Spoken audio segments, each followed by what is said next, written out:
Hello everyone. Today I am going to explain about the IC fabrication steps, that is integrated circuit fabrication, how we can do the fabrication of integrated circuit. Okay, so out of that, in the fabrication steps, IC fabrication steps, basically we have four steps, four major steps we have. The first one is material preparation, and the second one is crystal growth or vapor preparation, and the third one is wafer fabrication, and the fourth one is testing, bonding and packaging. Okay, so here I am going to discuss one by one. First I will consider that here the material preparation, after that we have crystal growth and vapor preparation, after that wafer fabrication. In this one, this is very important point in our VLSI, that is NMOS transistor fabrication or PMOS transistor fabrication or the CMOS fabrication. Okay, so because of that, this topic, this third one is very important for us to understand the VLSI fabrication, that is NMOS fabrication, PMOS fabrication, and NWEL process for CMOS fabrication and PWEL process for CMOS fabrication, and at the same time twin tub process or twin well process for CMOS fabrication. Okay, so whatever the steps that are involved in this wafer fabrication, those are very important to learn or to remember, to study about the fabrication of different MOS transistors or MOS technology. Okay, because nowadays the most widely used technology is MOS technology, out of that the CMOS technology. So all these fabrication steps, wafer fabrication steps, we are going to use, or we are going to put in this fabrication of MOS technology, or MOS tech, NMOS, PMOS and at the same time CMOS. Okay, so now the final one is for every integrated circuit we require this testing and bonding and packaging. Okay, this is the final steps that is involved in IC fabrication steps. Okay, so here these are the four major steps that involved while fabricating an integrated circuit. That's what we are going to discuss today one by one. Okay, so here the first one is material preparation. Okay, so to prepare our whatever the integrated circuit we have, first we have to prepare the material. So here nowadays the silicon is most widely used semiconductor material for any integrated circuit fabrication. Okay, so that's why we have to prepare the silicon material. Then from where we can consider this silicon material, or from where we can prepare this silicon material to form our integrated circuit, to fabricate our integrated circuits. That's what we are going to see here. The first one, that is material preparation. Okay, so silicon is directly cannot be available. That means silicon is an element, it cannot be available in nature, but it will be available in terms of sand or silicon dioxide. Okay, so out of the earth, that is 20% is occupied by this silicon dioxide. So most abundant element on the earth is nothing but here we have silicon dioxide. Okay, so this silicon dioxide is processed and we will obtain the silicon material required for the fabrication. Okay, so that's why here the first point is here the silicon is most abundant element in the form of silicon dioxide. Okay, so it cannot be available directly as a silicon material or silicon crystal, but it will be available in terms of what? Silicon dioxide. Okay, and 20% of earth crust is occupied by this silicon dioxide, or we can also call sand. Okay, so that's why here we are using this silicon dioxide or we can process this silicon dioxide to form the silicon. Okay, so that is the first point in the material preparation. And at the same time, how you can process or how you can make this silicon element or silicon material, okay, from silicon dioxide is nothing but, here we have one process. The process is nothing but, here I have given in terms of block diagram. Okay, so the first silicon dioxide is silicon dioxide is given to the silicon silicon containing gas. That means what? Here we have the method, that is the sand is allowed to react with a gas. Okay, this sand or silicon dioxide is allowed to react with a gas that is produced from burning of carbon. Okay, burning of carbon, and it produces 98% pure silicon for us. Pure silicon for us, and it can be again purified to get the high grade silicon. To prepare the IC, we will get is, we will pass that one to a reactor. Okay, so it is what here how you can form, how you can get a silicon material from the sand is nothing but, first the silicon dioxide is processed through a container, and that consists of the gas, or the silicon dioxide or sand is mixed with a gas. That gas is produced from the burning of the carbon. Okay, so if you do that process, what you will get here, 98% of pure silicon will get. Okay, so here what we are doing, this gas will be obtained by burning carbon, by burning the carbon. So here we are having silicon dioxide that is given. So this silicon dioxide or SiO2 plus carbon gas, or the gas that is obtained by burning the carbon. So if you mix this one, you will get 98% of pure silicon. So here you will get here 98% of pure crystals, that is silicon crystals. Silicon crystals. So this 98% of pure silicon crystals are processed through a reactor to get 100% or to get a high grade silicon, polysilicon, to manufacture or to fabricate the ICs. Okay, so that's what here we have. So after getting 98% of purity, further it will be purified in a reactor to produce electronic grade polycrystalline silicon.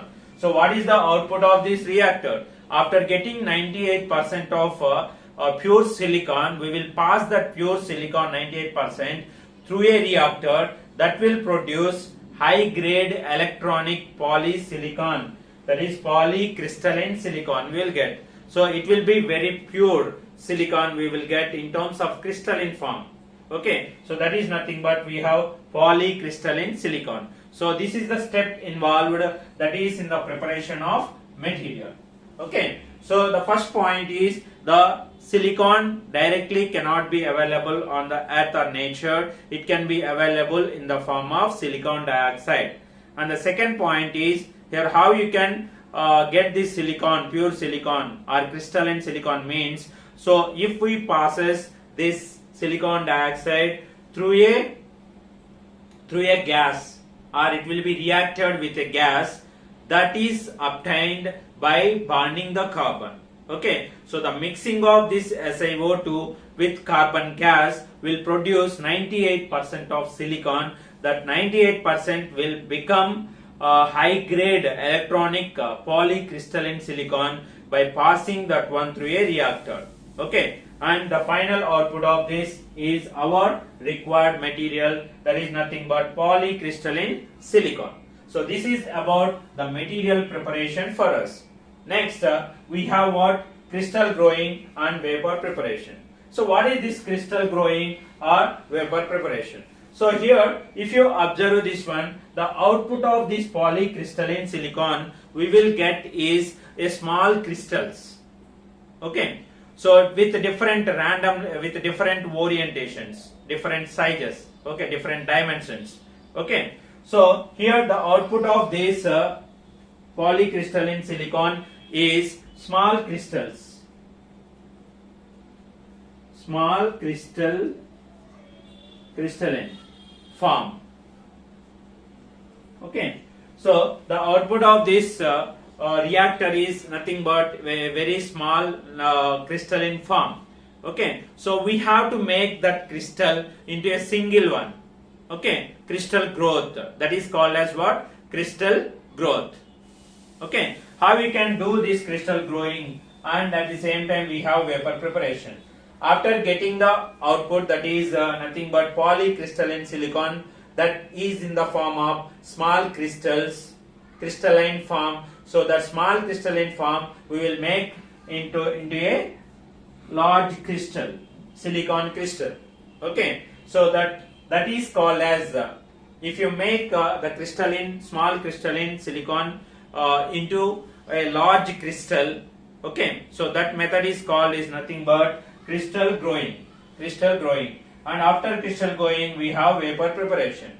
Okay, so here for crystal growing we can have two methods. Okay, to do the crystal growing we have two methods. This one is Czochralski process, and another one is flat zone process. Okay, in depth you don't require here, just here Czochralski process, and another one is flat zone process. Okay, so these two are the methods for the crystal growing.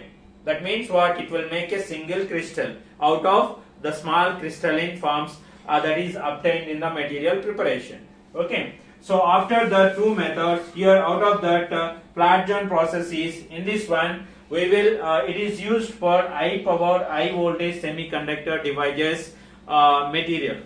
Okay, so this, if you do this flat zone process method, it will be used for high power and high voltage semiconductor device fabrication. We use this process while crystal growing. Okay, so how it will be means, all the crystals, small crystals will be added and it will be heated to 1690 degree Kelvin. That is the smaller value, or it is greater than the melting point of our silicon. Okay, the melting point of our silicon is 1685 degree Kelvin, and if we heat above that 1685, that is nothing but 1690 degree Kelvin. So this will be, all the crystal forms will be grown as a single large crystal. That is nothing but the crystal growing process.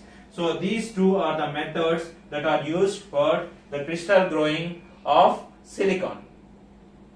Okay, now what we have here, vapor preparation.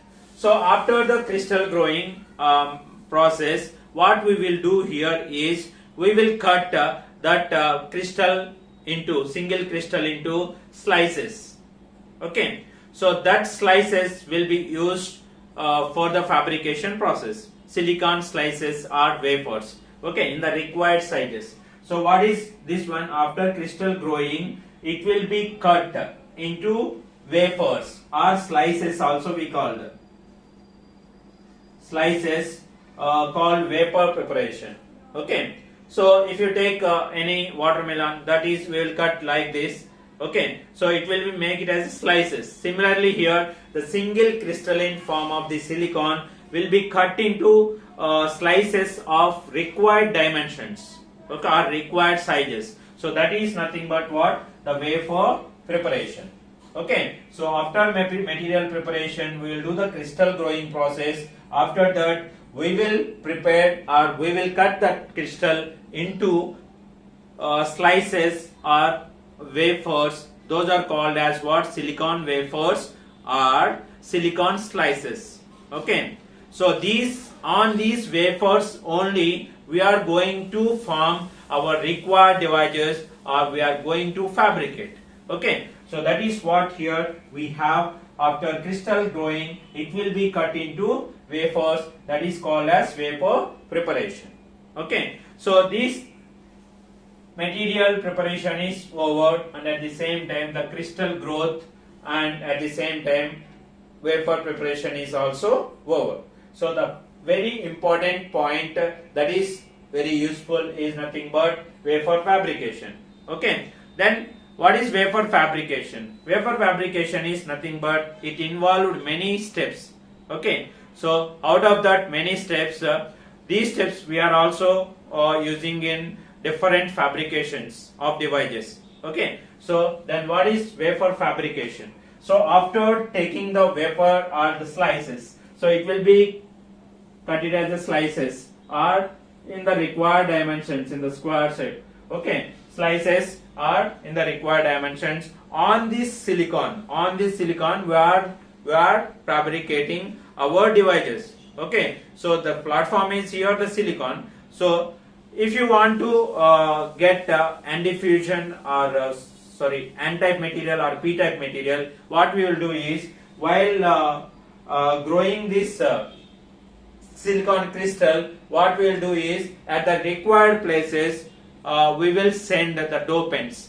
Okay, so that if you send boron, aluminum and gallium, it will be P-type device, P-type semiconductor or P-type silicon will be formed. And if you send pentavalent dopants, that is phosphorus, arsenic and antimony and bismuth, that will become N-type semiconductor. Okay, so because here we are using high temperatures, that will be the crystal will be melt out. So on that one, if you send the dopants, that is either pentavalent or trivalent, so that silicon wafer or silicon crystal will becomes N-type semiconductor or P-type semiconductor. So if you want to form an NMOS transistor, we require a P-type substrate.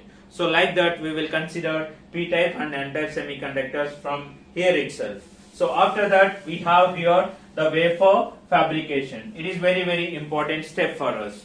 Okay, so we have different steps in wafer fabrication. Out of that, the first one is oxidation, second one is etching, and third one is diffusion, and fourth one is ion implantation, and fifth one is photolithography, and the sixth one is epitaxy, and seventh one is metallization and interconnections. So these are all the steps that will be involved in the IC fabrication. Very important steps. So we will see one by one. First we will consider oxidation, etching, like that one by one we will consider. Okay. Now we have the next one, that is wafer fabrication.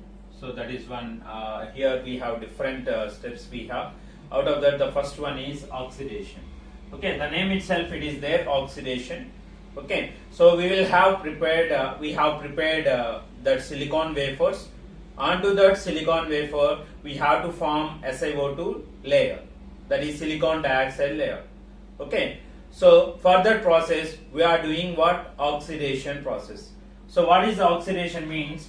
It is the process of growing a thin film of SiO2, on the surface of a silicon. Okay, so oxidation is the process of growing a thin film of silicon dioxide or SiO2 on the surface of silicon wafer. Okay, suppose if you consider this one is the silicon wafer. Okay, it is a pure silicon, that is crystalline silicon. Onto that we have to form an SiO2 layer, that is thin SiO2 layer here. So this is SiO2 layer. For that purpose, what we are going to use here, we are using the oxidation process. Okay, silicon is oxidated, then oxidation means it will form silicon dioxide. Okay, then what are that? How you can form this SiO2 layer or thin layer of SiO2 on the silicon wafer, and what are its uses? Okay, what are the different uses of this silicon dioxide, that is SiO2? So here we have different methods to form this SiO2 or to do the oxidation of silicon wafer. The what we have, this one is nothing but silicon wafer. On this we are forming the SiO2 layer, that is thin film of SiO2 on the surface of a silicon wafer. That method is called as oxidation. So we have different methods for this oxidation process. Just I am giving the names here. So we have different methods, that is first one is thermal oxidation, next one is wafer phase technique, or another name is chemical wafer deposition. Okay, so the third one is plasma oxidation. So these are the three methods that are used for the oxidation process. Okay, so here the process of growing a thin film of SiO2 on the surface of a silicon wafer is called as oxidation, and we have different methods for the different techniques for this oxidation process. The first one is thermal oxidation, second one is wafer phase technique or chemical wafer deposition, and the third one is plasma oxidation. So these are the three methods for the oxidation process. Now after doing this oxidation process, we can form a thin film of SiO2. Then what is the use of that? Okay, what is the use of that means, here suppose I want to form an NMOS transistor. So for that one I will take here a silicon wafer, suppose it is a P type silicon, okay, and at the same time I have formed an SiO2 here, but here I have to form a N type material or N-diffusion I have to do. So I can form a source here and at the same time drain here of N type materials. Both are of N type materials. But what I have to do here, if I do or if I send the dopants or the pentavalent atoms, because we have to form N type semiconductor. So if I send the dopants or suppose it is pentavalent atoms, that is phosphorus, pentavalent atoms. Okay. If I send pentavalent atoms, the SiO2, without this SiO2 layer, what happened here? All these things will goes into the P substrate. But we require the source and drain at this place and at this place. So if you send these dopants directly onto the silicon wafer, what happened is everywhere this N-type material will form. Okay, but we don't require that, but we require only this place and this place with the N-type material on the P substrate. Okay, so for that purpose, what we are doing is we are taking an SiO2 thin, that is thin film layer to oppose or to protect the material from these dopants in the non-required areas. So here we require this source and drain, but if you use directly the dopants, there will be a problem that everywhere that material is converted into N-type, that we don't require. For that purpose, we are going to form a thin SiO2 layer that will protect the silicon from these dopants. Okay, and it will pass, and we will remove this one at the required places so that these dopants will go here, and the remaining silicon wafer is protected. Okay, so that is the very important advantage of SiO2. So at SiO2 we can use as, that is, it serves as a mask. It serves as a mask against implant diffusion or dopants onto the silicon. Okay, so that is very important advantage here we have. Next one is, so to isolate one device from the other. How it means here, if you consider a CMOS transistor, a CMOS circuit, the basic circuit, it consists of what? PMOS transistor and NMOS transistor. To isolate PMOS and NMOS, we are going to grow this oxidation, this SiO2, or we can use the oxidation process to isolate the PMOS and NMOS. It is an example I am giving here because this CMOS consists of both PMOS and NMOS transistor. So that's why to isolate the device, we are going to use this SiO2. So this is about the oxidation process. Now what we have here, etching process. So what is etching? Etching is nothing but removal of a silicon dioxide or a metal in the required places. Okay, so suppose what is etching means? Etching is nothing but here the process of selective removal of regions of semiconductor, metal or SiO2.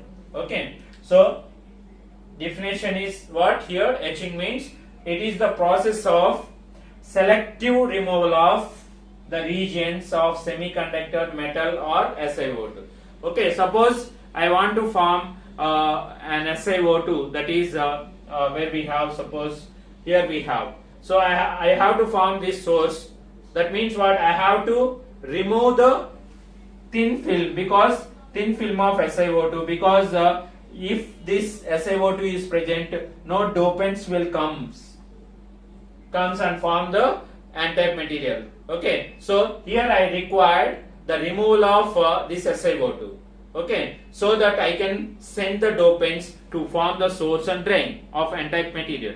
Okay, so like that here etching means wherever you require or wherever you require at that required place, if you want to remove some SiO2 or some metal or some silicon, so that we can use the process is nothing but etching. Etching is nothing but it is the process of selective removal of regions of semiconductor or metal or SiO2. Okay, wherever you require at that point, if you want to remove an SiO2, you can remove that SiO2 by using etching process. Okay, so removal of semiconductor regions, metals or SiO2 at the required places or the selective places is called as what? Etching. So here we have two types of etching, that is wet etching and the another one is dry etching.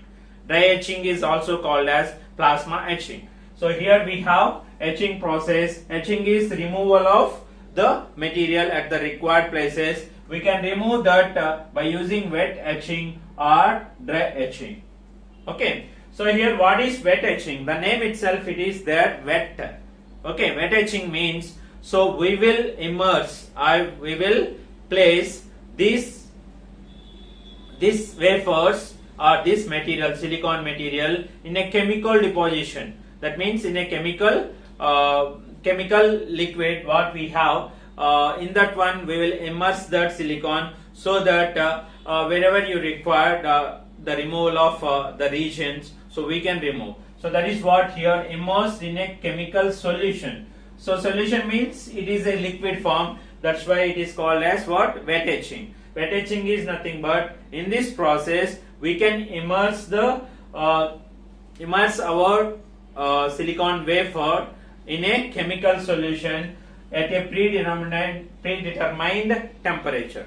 Okay, at a required or predetermined temperature, we will immerse the immerse into chemical solution. That's why it is called as wet etching. And it is wet etching is isotropic. Isotropic means, so the etching process will be done in all directions. Okay, in all the directions. That is called as what? That is uniformly. That is wet etching is nothing but isotropic process.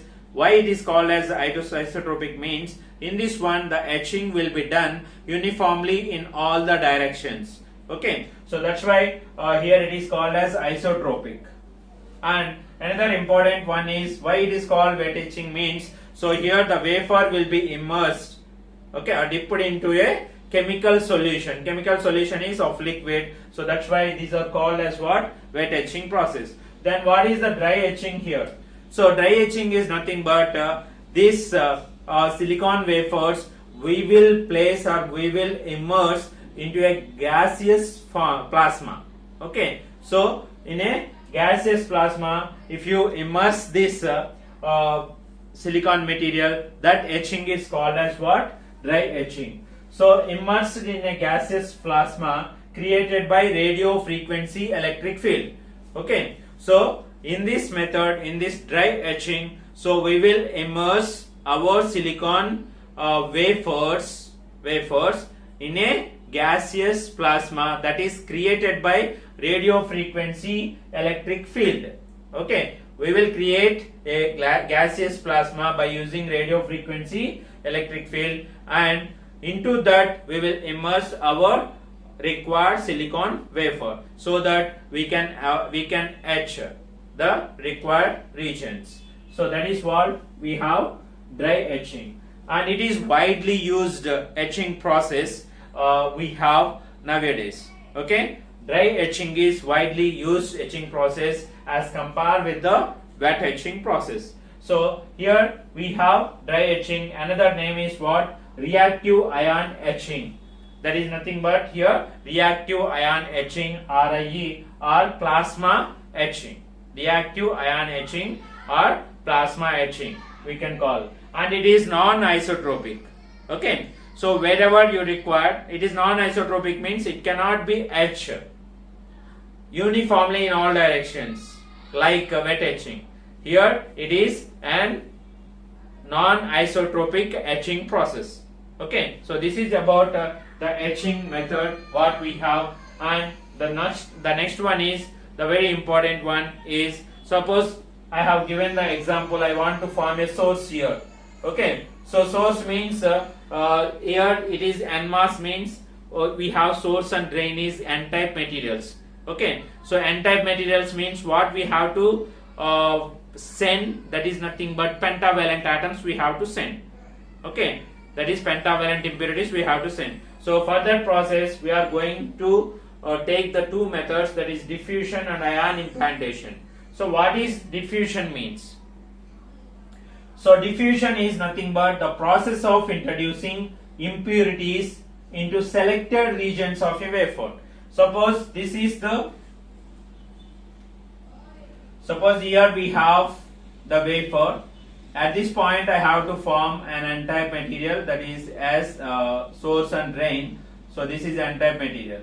Okay, so how you can form this one is, suppose P substrate. How you can form this N-type material means, so by diffusing or by introducing our dopants or the impurities. N-type means I have to introduce here pentavalent. So if I introduce the pentavalent atoms like phosphorus, arsenic and bismuth, so that it will become the N-type material at this region only. Okay, so this is the nothing but the diffusion process, introducing of impurities in the required regions to form the junctions or to form the source and drains in our what we call PMOS and NMOS transistor formations. So that is called as what? The diffusion. The process of introducing impurities into selected regions of a wafer to form junctions is called as what? Diffusion. Here the diffusion means N diffusion or P diffusion. N diffusion you have to do means what? You have to send the phosphorus, arsenic and antimony and bismuth. P diffusion you have to do means boron, gallium, aluminium, gallium, indium. These impurities you have to send. Okay, or you have to introduce in the required region. So that is what here we have is diffusion. So we have pre-deposition method and another one is drive-in deposition method. So these two are the methods that are used for the diffusion process. The pre-deposition and another one is what? The drive-in deposition methods. Okay. So pre-deposition means on the silicon wafer at the required regions we will pre-deposit the dopants and we will heat them to around 1000 degrees centigrade so that these dopants will be melt with the silicon and they will form the required diffusion, that is N-type or P-type diffusion. Okay, so that is what here the pre-deposition. And another one is what? The drive-in deposition is nothing but, so we have the drive-in pores that will send the dopants in the required depth in the substrate or in the wafer. That method is called as what? Drive-in deposition. So these two are the methods that are used for the diffusion. The next one is ion implantation. So it is also used to introduce the impurities, but the method of introducing is different. Okay, so here in ion implementation, so as compared with the diffusion, here in the ion implantation we will do what is bombarding of this required region or the required surface.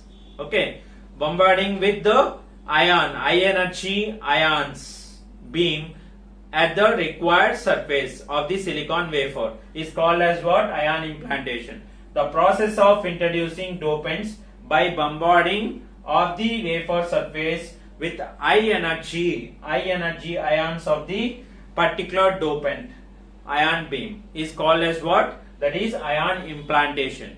Okay, if I want N-type diffusion or N-type material, so what I will do, I will consider or I will bombarding with this ion beam, that is N-type ions. Okay, ions, that is phosphorus ions. Suppose if I want to form anti-fusion, means phosphorus, arsenic, antimony, bismuth, ion beams will be there. Those ion beams will bombard the surface of the required surface or required region of the wafer, so that there will be a formation of diffusion. And at the same time, p-type material also will do by bombarding with the trivalent ions beams. Okay, so this is what ion implementation. So this is it has many advantages, okay, as compared with this diffusion process. Okay, so this is about the ion implantation. So after etching we have photolithography.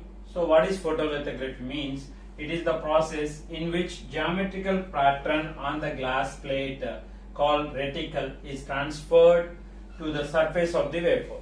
So here, before doing this, what we will do is in the computer, that is by using different tools, we can prepare a mask. That mask is placed on the glass. Okay, so that is nothing but that is the required mask. Required mask means where we have to place our UV rays or for etching process and all those things, where we have to place our mask, and what is that mask. Okay, that will be prepared in the computer by using different tools, and after that mask will be transformed onto the glass. Okay, that is nothing but photolithography here. So it is the process in which geometrical pattern that is prepared, okay, prepared by using computer and placed on the glass, plate will be reticle is transferred to the surface of the wafer. So whatever the mask that is prepared on the computer, and that will be transformed onto the glass, and at the same time, what is photolithography means? That is the formation of masking. And here we have photolithography. What is photolithography means? The mask that is placed on the reticle or the glass will be transferred onto the silicon wafer. That process is called as what? Photolithography. Okay, so the next one is what we have? Epitaxy. Epitaxy or epitaxial growth is the process of controlled growth of a crystalline doped layers of silicon on a single crystal substrate. So epitaxy is nothing but controlling of doping. Okay, is nothing but we call as epitaxy. So here we have these methods for the epitaxy process or epitaxial growth is this one. Okay, so here it is wafer phase epitaxy, liquid phase epitaxy, and another one is molecular beam epitaxy. So these are the methods. We have epitaxy process or epitaxial growth process. Next one is the very important one, that is metallization and interconnections, the final one. So after the all fabrication steps, whatever we have seen here, that is oxidation, okay, next etching, diffusion, ion implantation, after that photolithography, epitaxy. If all these fabrication steps are completed, now we will go with the metallization and interconnections. Okay, metallization means what we have to connect that completed silicon wafer fabrication. So we have to connect to the external world, and at the same time we have to give the connections for the internal devices or internal circuits. So that will be done by using metallization and interconnections. So for this metallization, generally we use the metal to interconnect and at the same time for the external world. So that metal, generally most widely used metal is aluminium, and that aluminium is used, or aluminium can be placed on the silicon wafer, fabricated silicon, by using this method, that is resistance heating and electron beam heating and sputtering. Okay, so these are the methods to deposit aluminium on the silicon wafer in the required places. That is, required places means where we require metallization or where we require the interconnection between the circuits. Okay, so that is what we have here, metallization and interconnections. Now we have that is testing, bonding and packaging.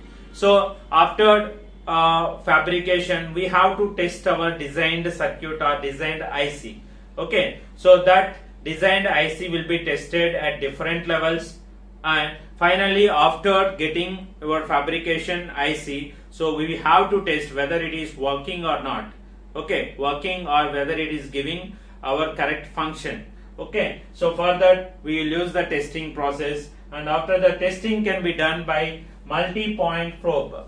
So what is that means, multi-point probe? So after manufacturing our IC, so it will be given to multi-point probe that consists of a holder, and at the same time microscope. Okay, so to find out what are the defects that will be observed by using this multi-point probe. Okay, so that multi-point probe consists of a holder to hold the chip or integrated circuit, and at the same time to observe the defects, whatever the defects we have. Okay, so physical defects or testing means whether it is getting output or not, like that, to verify all the defects or the errors what we have here, that will be done by using multi-point probe that consists of a holder with microscope. So the holder will be used to hold the IC, and microscope is used to find out wherever the physical defects will be there. Okay, that is nothing but the testing of our IC after fabrication. Okay, so the next one is what? Bonding. So if you observe your IC, one side it will be closed with the ceramic material. So suppose this is the die what we have. So this is the die. Okay, so this is the die or silicon wafer. Okay, so this, it has to give some support. That support is taken or processed by using the process that is nothing but the bonding. Okay, in this bonding process, back of the die, if it is the die, the back of the die will be placed on a ceramic material. Okay, so the back die is attached to a ceramic substrate or multi-layer ceramic package or metal lead frame. Okay, so I am placing my integrated circuit, whatever the fabricated circuit after testing. So what I will do is I will place that one on this ceramic. Okay, so those ceramic pads will be connected. Okay, so that is the second step. The bond pads on the circuit side of the die are connected by using the wires. Okay, to the package, right? So that will be placed, that will be packed. Okay, so if you observe your transistor in the lab, so internally it will consist of our IC in the lab. Okay, that IC consists of, on that IC, if you observe that, if it is the IC, here this is totally packaging. Okay, so for that IC, the internal circuit of the IC fabricated is, it will be present internally, and it will be connected external world like this. So this is nothing but the package. The red color is nothing but the package. Okay, packaging. Okay, for that packaging, before that packaging, what we have to do is nothing but, so it will be placed on a ceramic material, and at the same time the external for the packaging we have to give the leads. So these two are the leads. For that is nothing but the bond pads are on the circuit side of the die are connected to the wires, and that is given to the package. So after testing we will go for bonding, and after that we will go for packaging. So packaging is nothing but through hole mount, and another one is surface mount type. Through hole mount, and another one is what? Surface mount type. So in this packaging, inserting the package pins, it consists of the pins, that is here we have. Okay, bond pads. Those pins will be inserted in the printed circuit board while doing the package. That if you do that one before soldering, that is called as what? Through hole mount. And another one is what we have? Surface mount type. In this one, we cannot place any pins before soldering on the PCB. We will directly connect the electrical contacts of the IC, and we will solder that. By using soldering, we will connect that. So this is called as what? This package is called as surface mount type. So these are the different steps that is involved. The first step is material preparation, and second step is crystal growth or vapor preparation, and the third one is wafer fabrication. In this one we have around 7 steps, that is oxidation. After oxidation, what we will do here, etching is there, diffusion, ion implantation, next photolithography, and at the same time epitaxy, and finally metallization. This is about the fabrication steps. After that, what we have is the testing, bonding, and packaging. With this packaging step or fourth step, so the IC fabrication will be completed.